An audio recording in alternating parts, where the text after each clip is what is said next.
उत्तर प्रदेश चुनाव में जिस तरह भाजपा नेता पार्टी छोड़कर सपा का दामन थाम रहे थे, उसने भाजपा की सोशल इंजीनियरिंग बिगाड़ दी थी। पर भाजपा ने जो पहली सूची जारी की है, उसमें उसने बता दिया है कि उसके पास अखिलेश की काट है।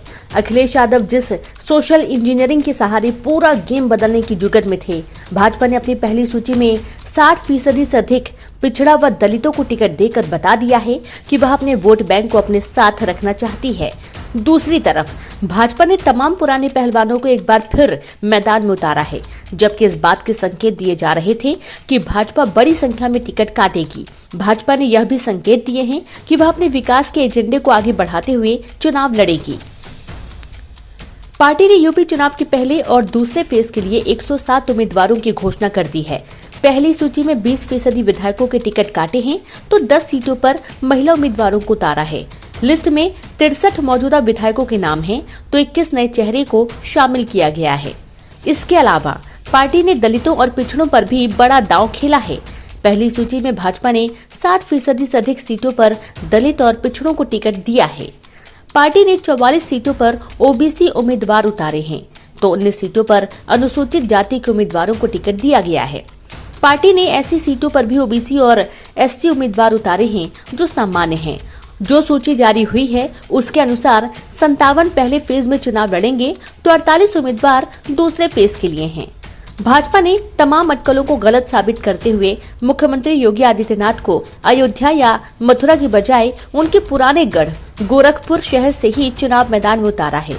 वहीं उप मुख्यमंत्री केशव प्रसाद मौर्य सिराथू सीट से चुनाव लड़ने जा रहे हैं।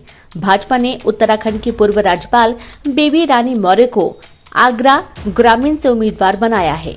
जाटव दलित समुदाय से आने वाली मौर्य पहले भी एक बार विधानसभा चुनाव लड़ चुकी हैं, हालांकि तब उन्हें सफलता नहीं मिली थी। इसी तरह बिजली मंत्री श्रीकांत शर्मा एक बार फिर मथुरा सीट से मैदान में उतारे गए हैं। पार्टी ने अधिकांश सीटों पर अपने पुराने विधायकों पर ही भरोसा जताया है। फेरबदल आमतौर पर उन्हीं जगहों पर किए गए हैं जहां प्रत्याशियों के बारे में जनता के बीच में ठीक संदेश नहीं जा रहा था।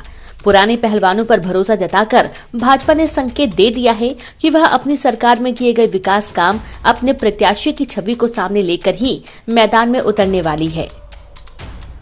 साफ है कि योगी सरकार को 5 साल में किए गए अपने कार्यों पर भरोसा है। विरोधी दलों को अब इसकी काट ढूंढनी होगी। जैसा कि अंदेशा जताया जा रहा था कि भाजपा इस बार धर्म और विकास को लेकर चुनाव में उतरेगी। हिंदुत्व के नाम पर वह खास वोटों का ध्रुवीकरण करना चाहेगी और विकास के नाम पर वह समाज के पढ़े लिखे तबके को आकर्षित करने का काम करेगी।